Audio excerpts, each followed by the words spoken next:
Hello everyone, welcome to online study point. आज है 3 जुलाई और आज के इस वीडियो में हम 3 जुलाई से रिलेटेड करंट अफेयर के सभी इंपॉर्टेंट क्वेश्चन को कवर करेंगे।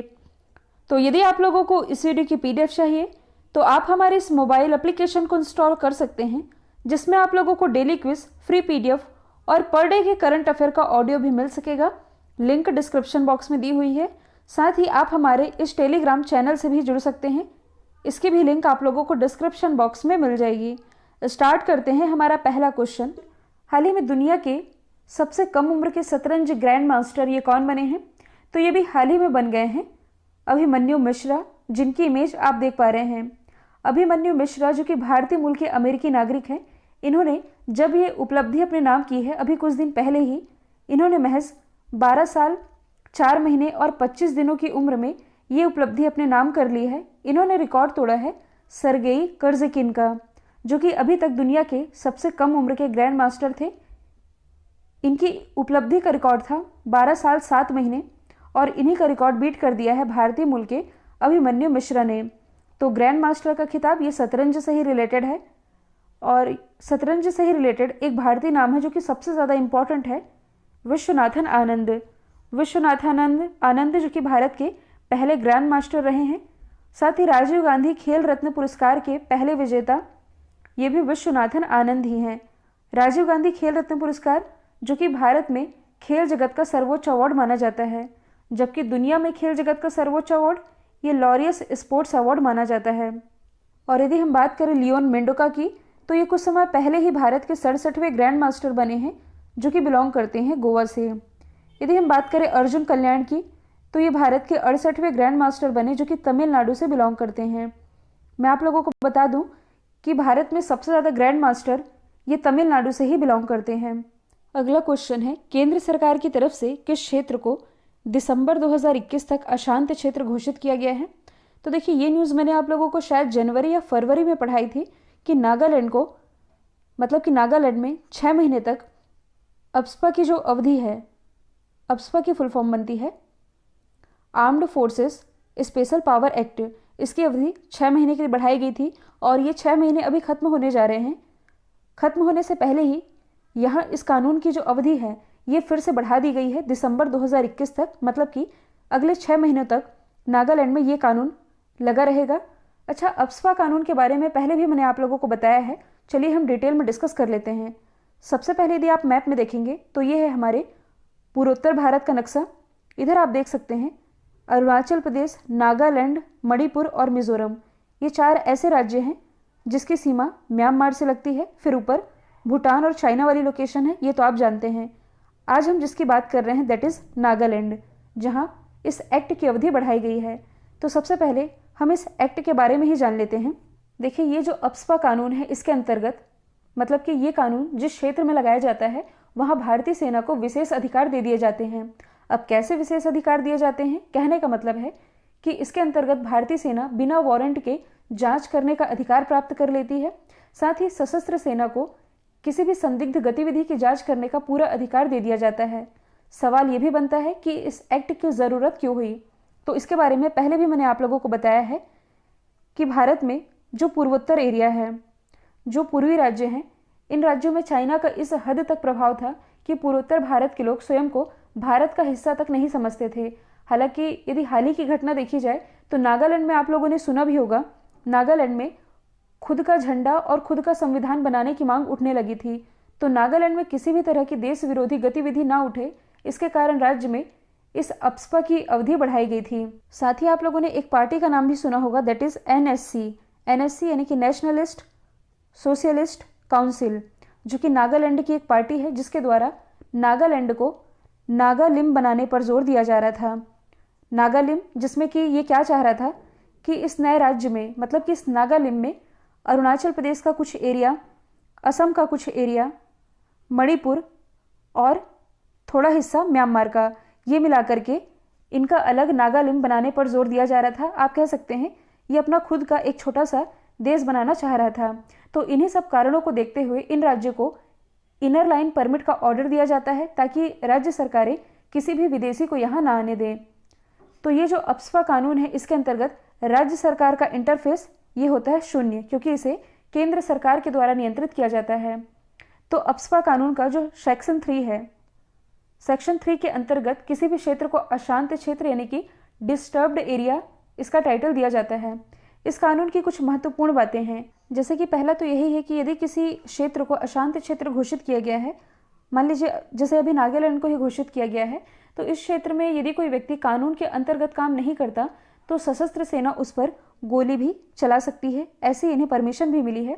दूसरा, आप ये याद रखेंगे कि ऐसा कोई भी व्यक्ति जो कि सेना की नज़र में संदिग्ध लगता है तो उसे बिना किसी वारंट के गिरफ्तार भी किया जा सकता है। साथ ही किसी भी व्यक्ति के घर के अंदर बिना वारंट के जांच की जा सकती है। ये सभी अधिकार प्राप्त होते हैं जिस क्षेत्र में ये कानून लगा होता है।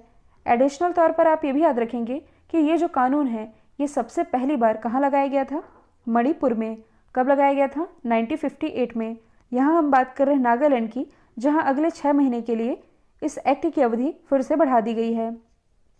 ये सारी चीज़ें मैंने आप लोगों को बता ही दी है। और यदि आप किसी भी एग्ज़ाम की तैयारी कर रहे हैं तो मैं आप लोगों के सामने एक इम्पॉर्टेंट इन्फॉर्मेशन बताने जा रही हूँ। देखिए, किसी भी एग्ज़ाम में सबसे ज़्यादा क्या ज़रूरी होता है? जीके और करंट अफेयर। ये दो सबसे इंपॉर्टेंट टॉपिक होते हैं किसी भी एग्जाम के, क्योंकि इनसे रिलेटेड एग्जाम में क्वेश्चन तो पूछा ही जाता है। जीके तो अनलिमिटेड है, आप कितना पढ़ेंगे और कहाँ से तैयार करेंगे, तो इसकी टेंशन अब आप भूल जाइए, क्योंकि हमारी एक्सपर्ट टीम के द्वारा आप लोगों के लिए जीके से related 8000 one liner question bank ये तैयार किया गया है। और संभावना ये है कि आपके एग्जाम में इस क्वेश्चन बैंक के बाहर एक भी क्वेश्चन नहीं जाएगा। तो ये जो क्वेश्चन बैंक तैयार किया गया है, इसकी प्राइस क्या है? देखिए, इसकी प्राइस ज़्यादा नहीं रखी गई है, 200, 100, 50 बिल्कुल नहीं है। आप लोगों की सहूलियत के हिसाब से इसका प्राइस मात्र रखा गया है 21 रुपये का। इसमें आप लोगों को 1 साल का फ्री करंट अफेयर भी मिल जाएगा। तो 21 रुपये में इससे सस्ती नोट्स आप लोगों को नहीं मिल पाएगी। इसे आप परचेस करिए और पढ़िए। परचेस करने के लिए डिस्क्रिप्शन बॉक्स में एक लिंक दी हुई। अगला क्वेश्चन है, हाल ही में किस केंद्र शासित प्रदेश के मुख्य सचिव ने सुकून हेल्पलाइन की शुरुआत की है?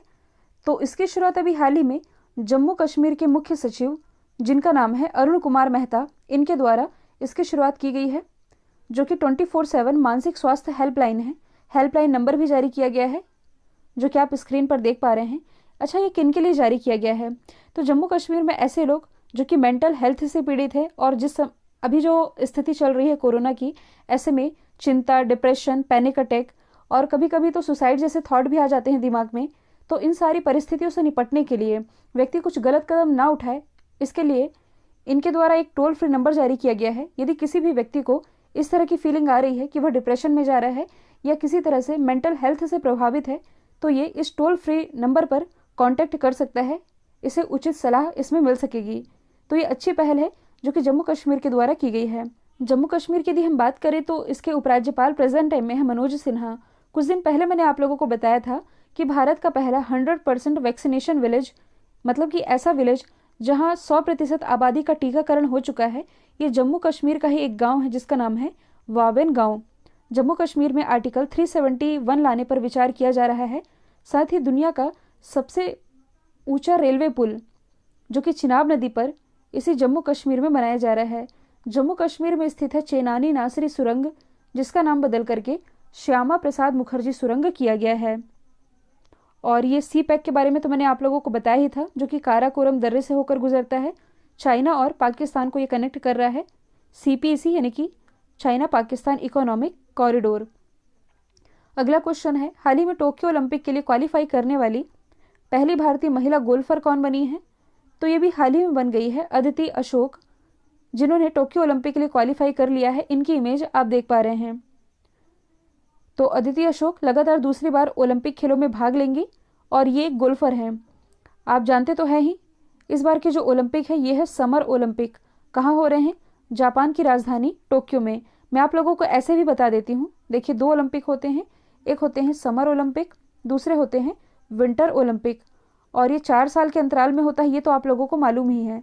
2020 का यही टोक्यो ओलंपिक है जो कि होना लास्ट ईयर था, पोस्टपोन्ड होकर ये अब इस साल हो रहा है।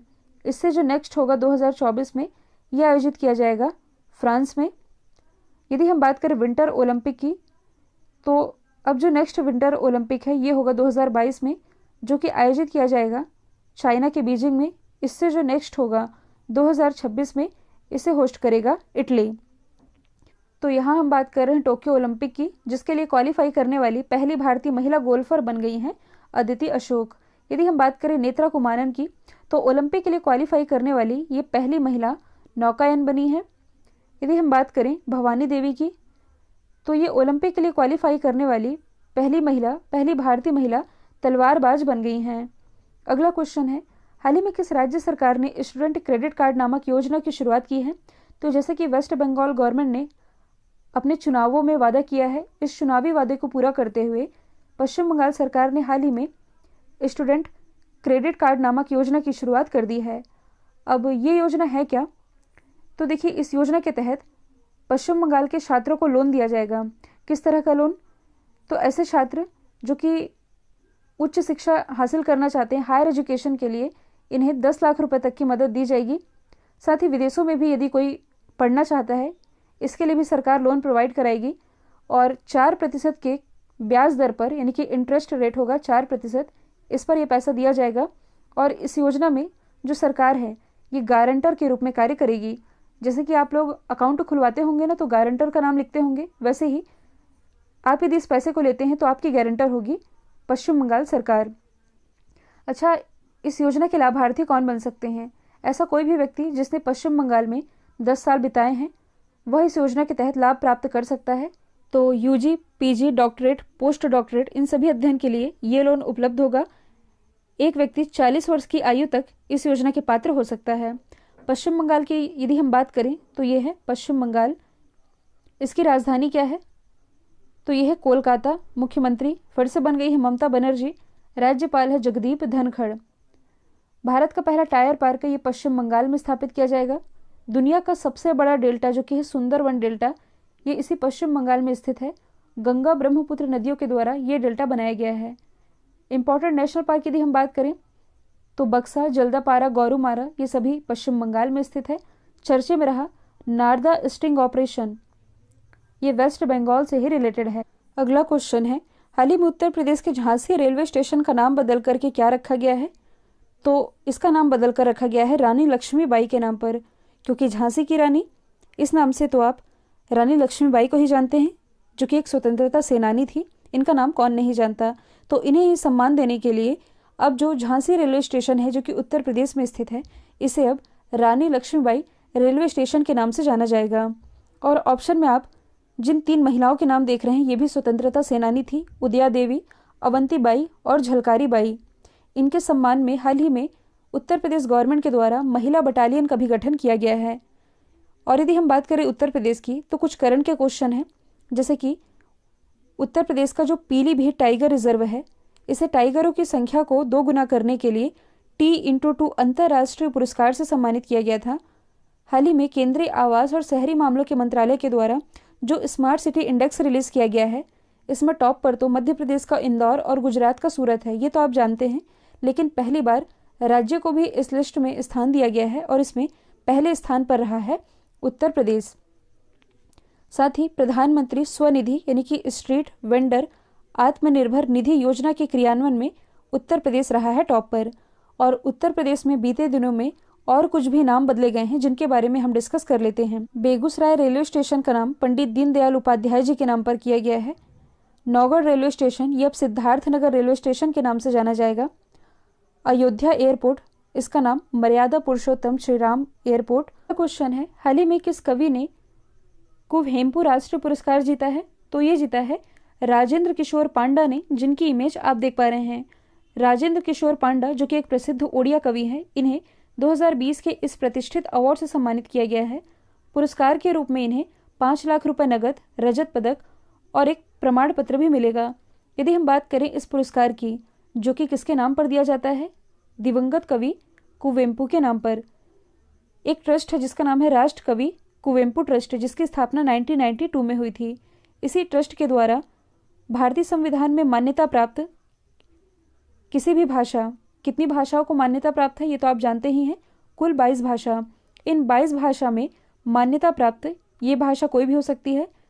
योगदान देने वाले साहित्यकारों को सम्मानित करने के लिए 2013 से इस कुवेंपु पुरस्कार की शुरुआत की गई थी।